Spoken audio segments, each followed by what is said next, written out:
I'm here today to talk about negative reinforcement and how it can be used to work with very frightened cats. But before I do that, I want to just quickly review what I mean by negative reinforcement, because it's one of those terms that can conjure up certain images, like that one. So when people say negative reinforcement, they might think about something like that. So we're going to do a very quick review of operant conditioning. So operant conditioning is the kind of conditioning where an animal gets to operate on their environment by trying out a behavior, experiencing the consequence of that behavior, and then deciding what they're going to do next based on how they process that consequence. So operant conditioning relies on a classic square, which is in your handout. And it's based on 4 terms: reinforcement, which means anything that increases the likelihood that a behavior will be repeated; punishment, which is anything that decreases the likelihood that a behavior will be repeated; positive, which means something is added; and negative, which means something is taken away. So you have that square of 4. So you have positive reinforcement, which means something is added in response to a behavior, and that increases the likelihood that the behavior will be repeated.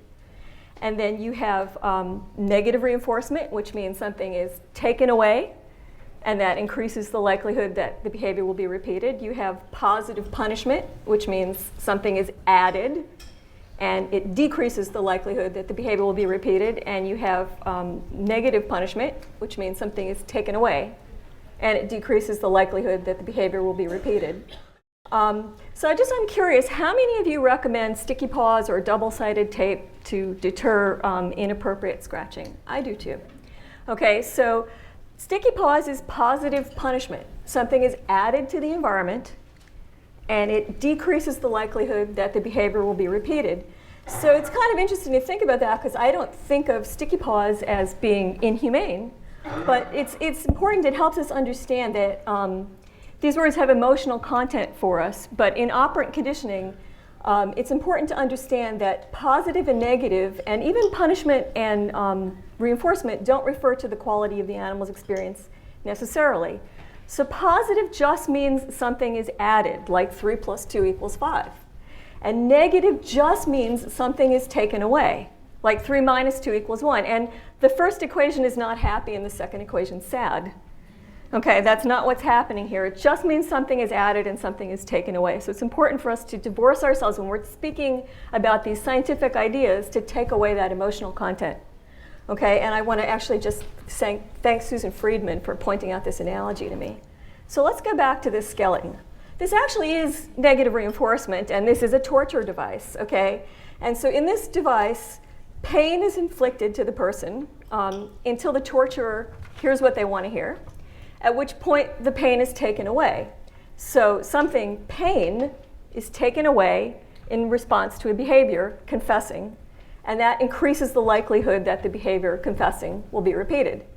Okay, so behavior consultants worry that because for negative reinforcement to be effective, the thing that's taken away has to be something the animal really wants to be gone, right? So sometimes that implies an unpleasant thing, like pain, as in this case, or an unpleasant sound or something like that. And we don't really want to do that to animals, and we don't want to do that to people either. We just don't want to do that.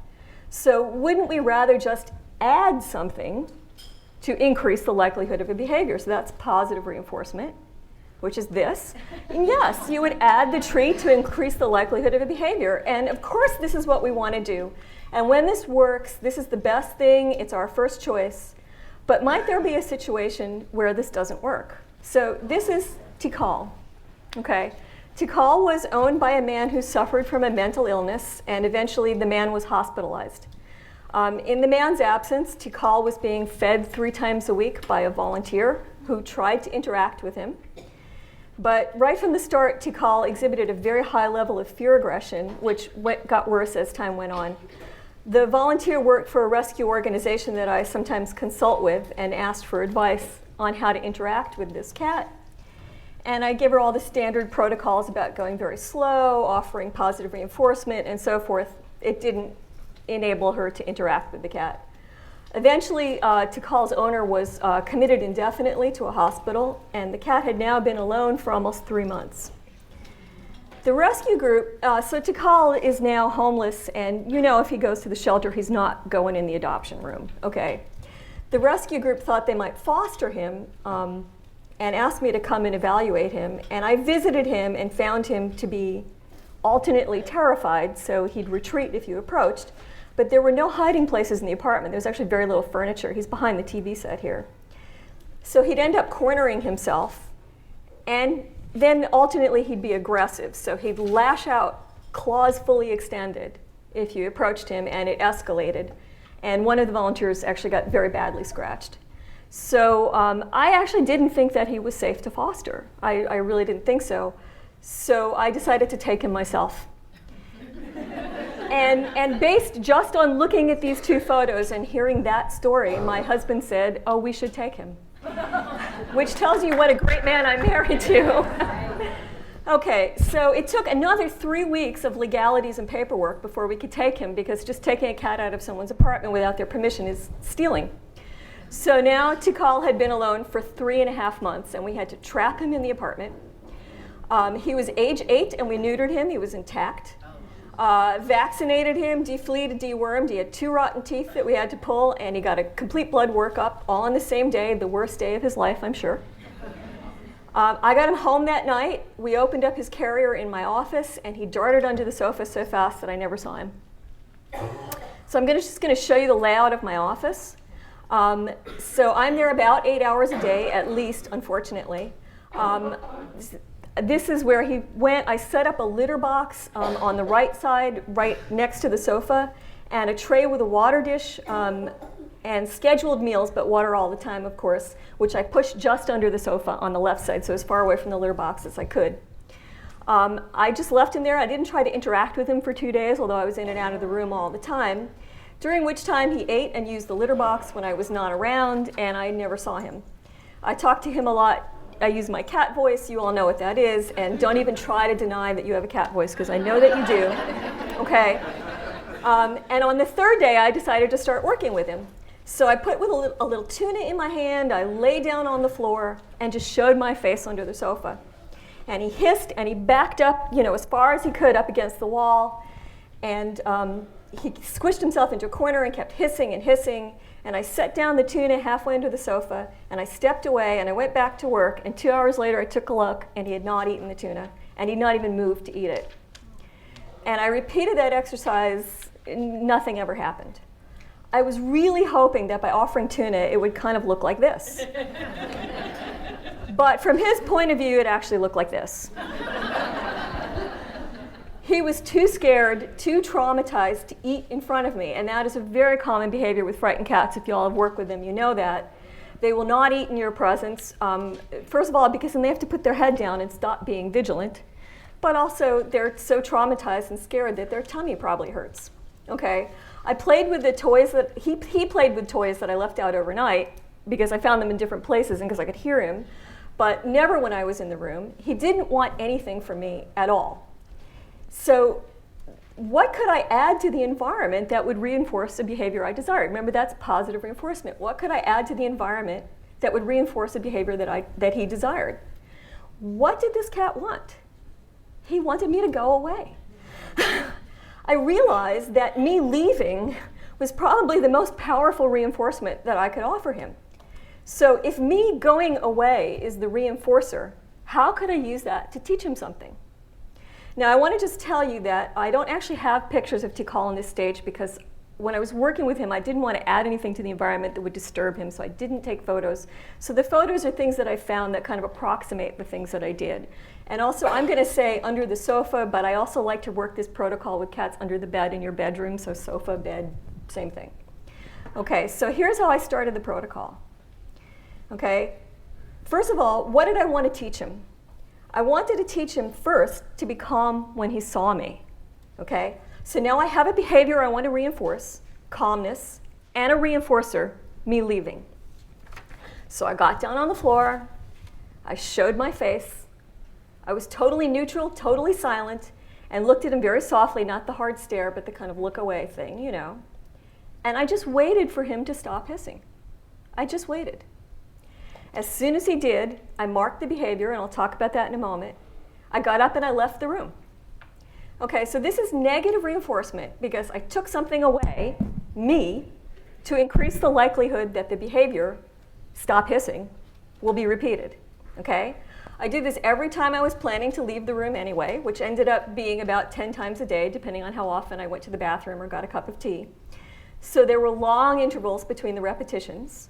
When I was putting down food, which I was feeding him 4 times a day, I did the same thing. I showed my face with the food dish.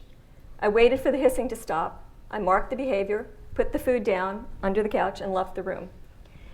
Now, we all know that the timing of reinforcement is very crucial, right? Because we want to be sure that we're reinforcing the exact behavior that we intend to reinforce, okay? But it takes me a while to get up off the floor and leave the room.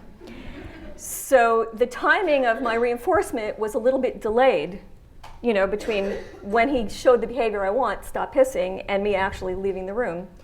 So I used a sound to mark the exact moment when the cat offered the desired behavior, stop hissing. Okay, and that sound is called, it's a marker, and it acts as a bridge between the cat's action and my reaction, which is leaving.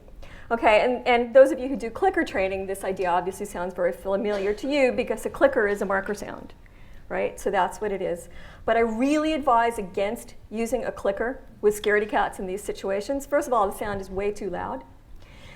Even if you have a very soft clicker, it's a foreign sound and it's likely going to scare the cat. And it may also cause the cat to orient away from you looking for the source of the sound. What is that? And so this whole exercise is about the cat being calm with me.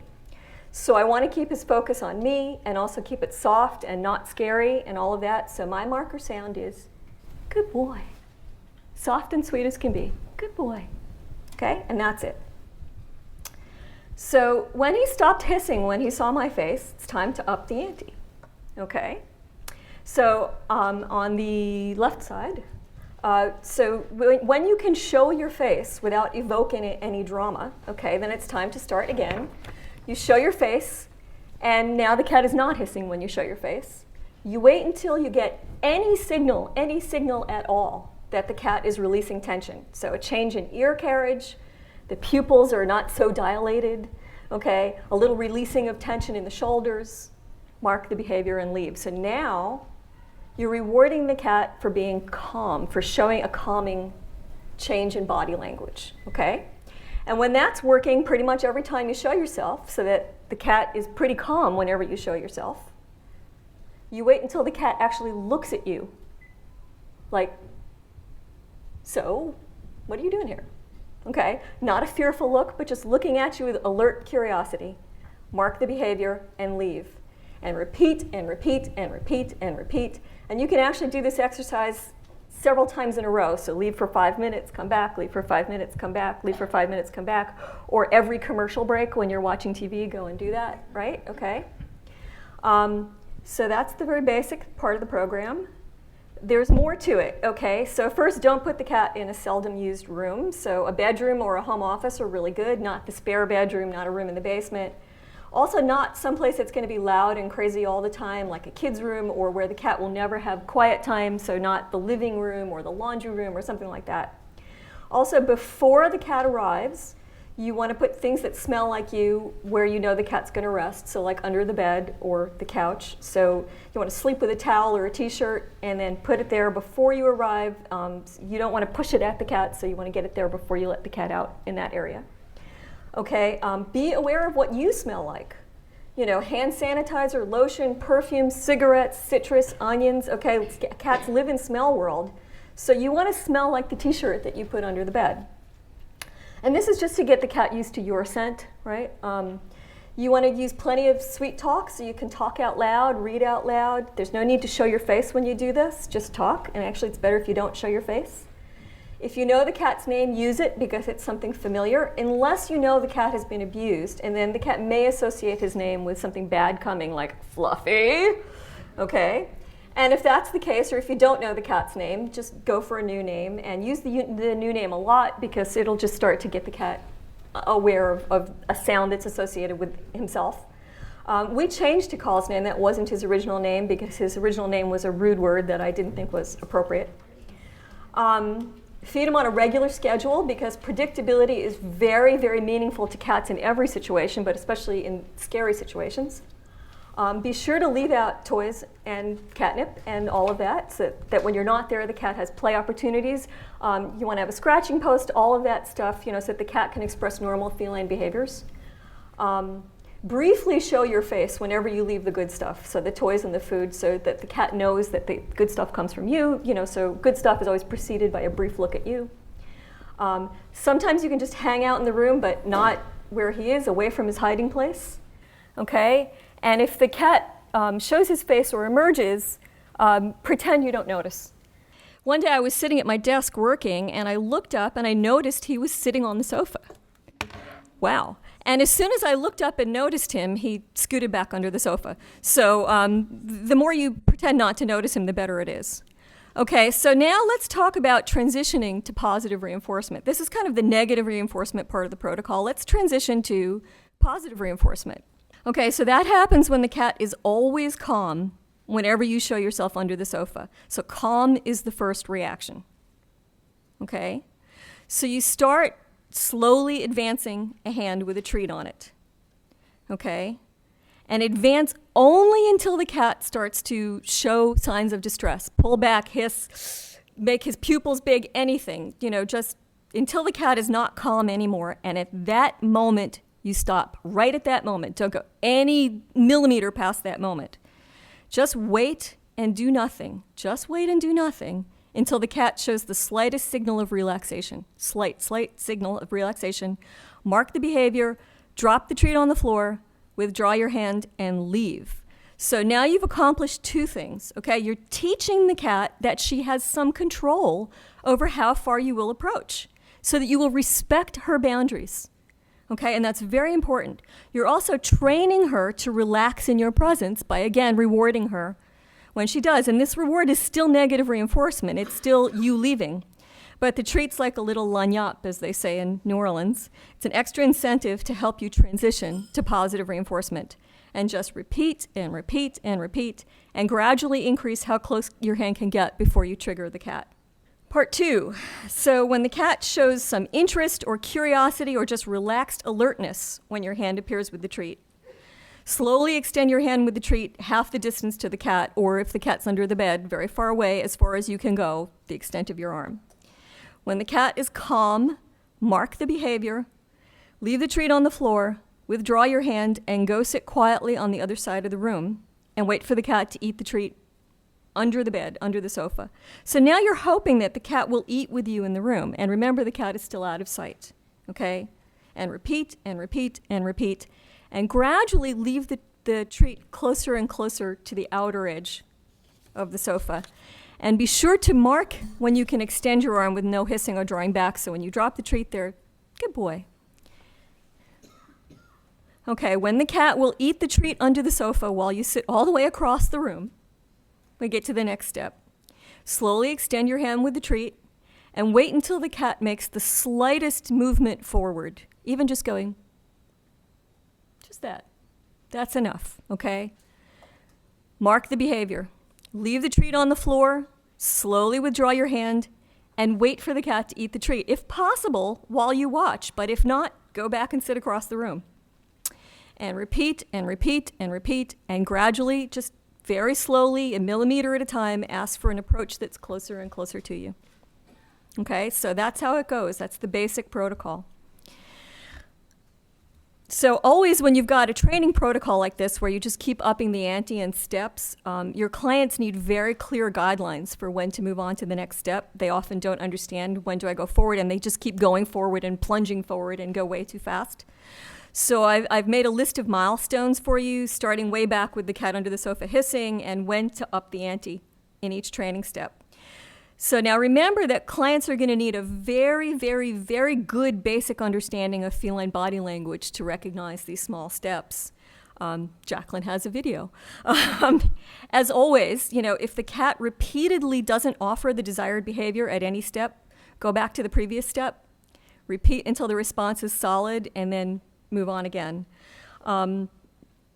So we have, the cat stops hissing, the cat shows a sign of relaxation, the cat shows interest or curiosity or relaxed alertness, The cat doesn't pull back when your hand appears. The cat shows interest when your hand appears. The cat will eat while you sit across the room. The cat will eat while you're nearby. The cat will eat while you're actually looking at him. And the cat will come forward. The cat will start to come out. The cat will approach you, and so on. Okay. I've done this with many clients since I've worked with Tikal. So there are ways that you have to tweak the program. I agree with Jacqueline that every cat is an individual, so every training exercise is an exercise of one. So you always have to meet the cat where he is. In my opinion, this is actually true of all behavior consulting with all species. You have to meet the lizard where he is, everything. Okay, so first, consider the cat's history. A feral or semi-feral or just a generally under-socialized history, a history of abuse, those kinds of things. It does not change the basics of the program, but it does help you manage your expectations. Also remember that sometimes cats seem very semi-feral or under-socialized, but they're just terrified and traumatized, as Tikal was. Even if you found them outside, they may not necessarily be outdoor cats. They may have gotten out, they may have been put out, but may actually be well-socialized indoor cats, and you're just not seeing it because of the circumstances when you meet them. Closely observe body language and respond to it. The more cats feel that you're going to respond to their body language, the more they feel they don't have to escalate the intervention. Okay, so it's important to really educate your clients about body language and about recognizing very small changes. Remember that body language can be ambivalent. So you might see one thing in the ears and another thing in the eyes and another thing in the tail. Always err on the side of caution there, okay? Progress at a pace that is dictated by the cat, and it's very important to remind clients to be patient, or volunteers if you're in a shelter to be patient. Never move on to the next step until the cat is very solid at the current step. Cats are latent learners, so latent learning means learning that is not immediately expressed in an overt response. So the cat is watching, learning from what you do in response to his behaviors, but doesn't immediately change his overt behavior. So cats are actually big latent learners, which is why sometimes it seems like they're just looking at you while you're trying to train them and they're not reacting. And then suddenly the behavior changes and it's like you flipped a switch. Okay, and in fact, they've been noticing all along what you're doing, what they're doing, and they're learning and they're deciding what behavior they're going to do, and then suddenly they decide, okay, I'm going to come out, okay? Also consider what's rewarding to the cat. It's not always food. Sometimes you can get a cat to come out by making a toy move. Prey drive kicks in and it overrides everything. Okay, so when Tikal finally came out, it really was like we flipped a switch. My husband was sitting at my desk, and Tikal just walked out from under the couch, walked up to him, and looked at him. And my husband reached his hand out, and Tikal pressed his head into my husband's hand. This was after 10 days. We've been working with him for 10 days, and he had transitioned to positive reinforcement just 2 days earlier. Okay? My husband had his cell phone and called me and was crying. It was a wonderful moment, okay? So that's when you make contact, okay? Remember again that when you start making contact, be aware of what you smell like, okay? Be very aware of what you smell like. Cleaning products, perfume, other animals, if you have them in the house. Wash your hands before you come and interact with this cat. Always talk before you approach. Use your cat voice. Approach slowly, turn a little bit to the side, so you're not so big and scary. Avert your eyes. Do the slow blink as you're kind of looking away. Try to stay as much as you can at eye level to the cat. Keep low. Sit on the floor as much as you can, because walking around and standing up are scary. You do the universal cat greeting, you offer the arm with the finger, right? And let the cat come to you. Let the cat walk up to you. My husband put his hand out and Tikal walked up to him. Okay, so let the cat make first contact. We heard this yesterday, that you pet only on the cheeks, the top of the head, and the chin, because we know that that's where cats have friendly contact, and so we can't go wrong if we copy what they do. And I always advise clients to keep a journal to remind themselves that it's working, because sometimes the steps are so small that they forget, and then they go back and look at their journal and remember. So the day that Tikal came out, and this picture was taken on that day, it turns out that touch was a really powerful reinforcer for him. He was starved for touch.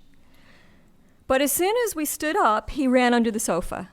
So what I did is I sat down on the floor, and I opened my legs and I opened my arms, and he came just right in and lay on my leg like that, and I had my hand extended, I had my camera in the other hand, and was taking this photo, and there were tears in my eyes as well. I couldn't believe it. The day he came out, he cuddled up to me like that. He was so starved for touch. It had been so long. So this cat, who seemed like crazy feral, actually was a very well-socialized cat. So we have a few more things to keep in mind. Okay. The more you let the cat control the interaction, the more the cat will seek to interact with you. This is very hard for clients to understand, but it's really true. Okay, this is a trust-building protocol. So you build trust by letting the cat control the interaction. Choice is an integral part of behavior and enrichment work in all species, including us. Okay? It builds confidence and reduces fear. You also need to manage expectations. That's my other cat, Cannoli, under there. He's not really a frightened cat. He knows that if he does that, it's so cute that I'll turn the cover back and kiss him on the top of the head, which is his number one reinforcer, being kissed on the top of the head. But there are limits to this. The first is it won't change a cat's basic nature. You know, Tikal turned out to be a cuddler, but not all cats are cuddlers, and this protocol won't make them a cuddler. Okay? What it can do is help them feel safe enough to let their true personality come out, whatever it is that their true personality is.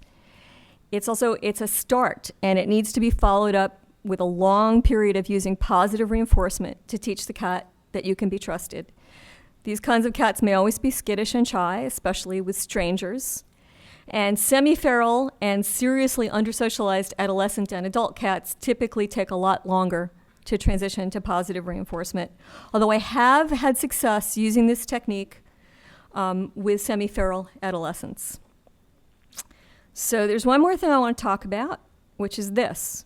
Okay, this is typically what's recommended in my area by feral cat advocacy groups, but even worse, typically not without the carrier, without the hiding box, without it, okay, which only makes it worse. I've talked to some other people yesterday about this, and it's not just in my area in the Northeast, but apparently feral advocacy groups across the nation recommend this.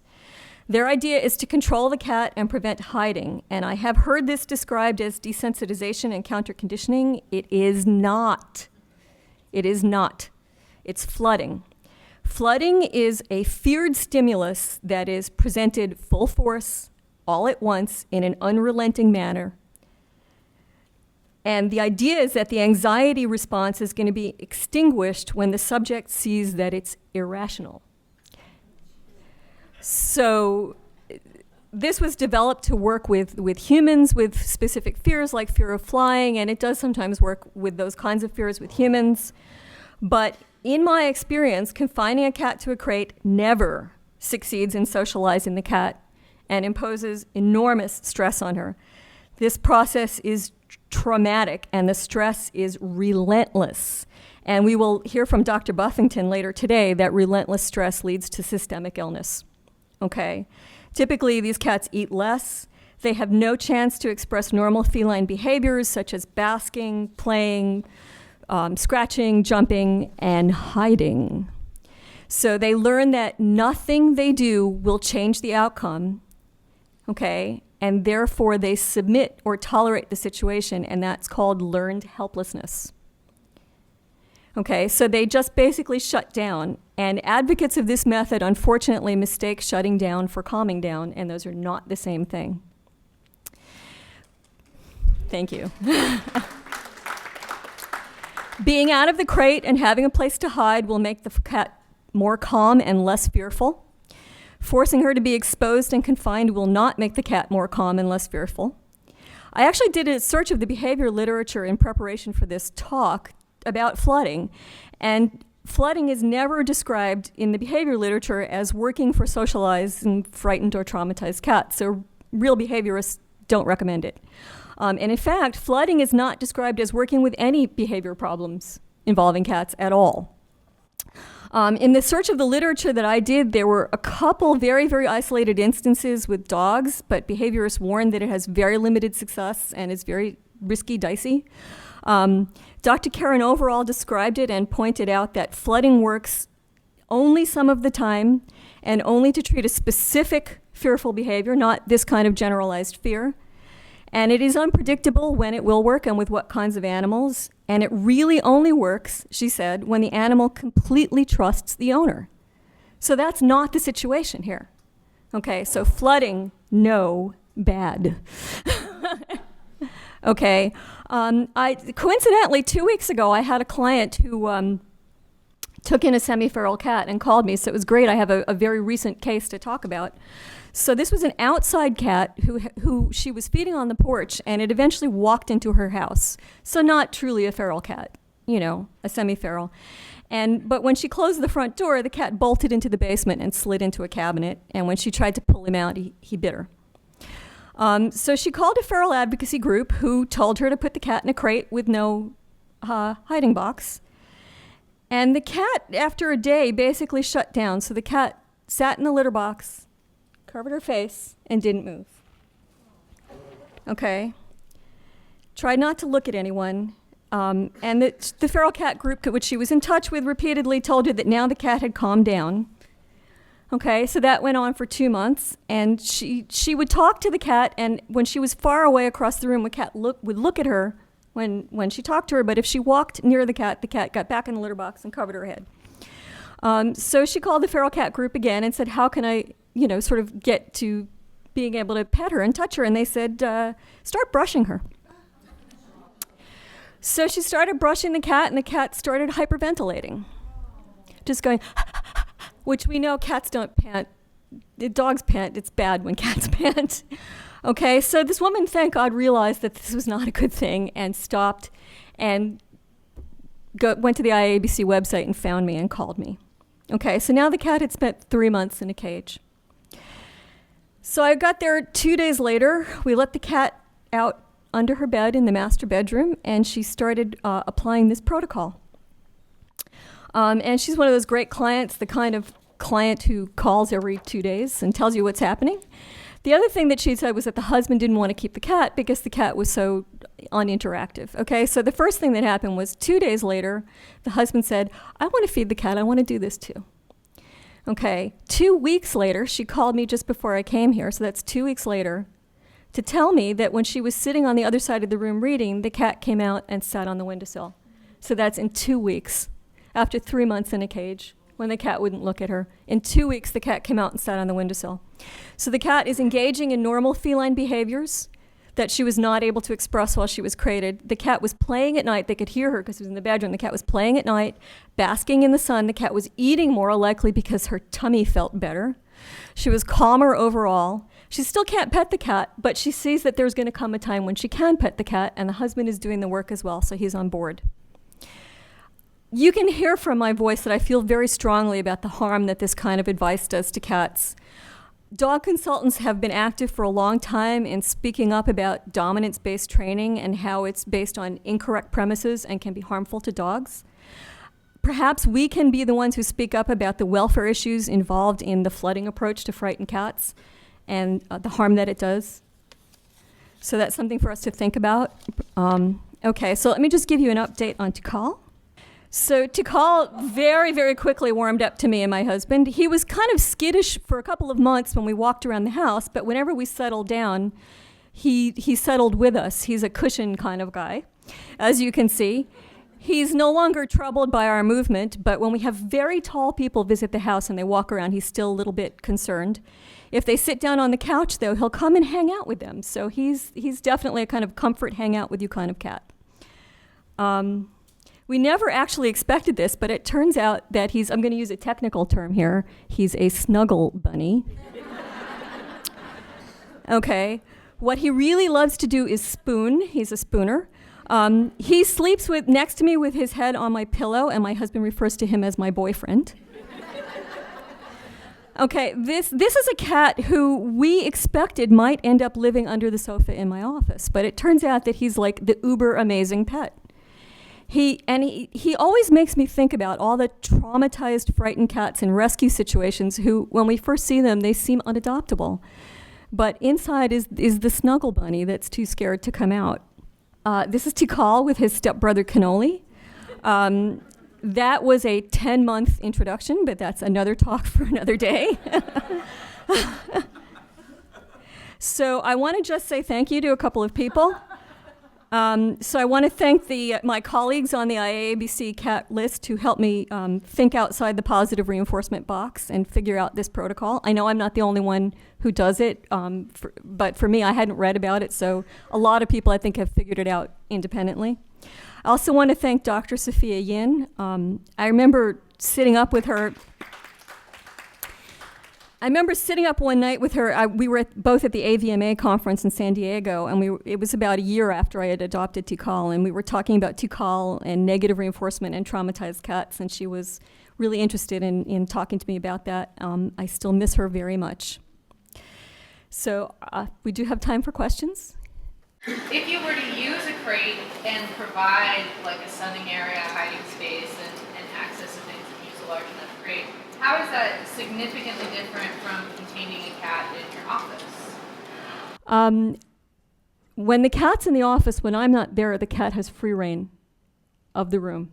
Okay, so the cat can come out and express normal cat behaviors. The cat can lie on the windowsill, do vertical scratching, jump around, play, and have free reign in the room. There's no confinement. When I'm not there, the cat feels free to be completely unconfined. The cat then also has the choice, when I'm there, to come out and choose to be near me, as would happen with Tikal. Had Tikal been crated, his choice to finally come out and approach my husband would never have happened. Thank you. Yeah.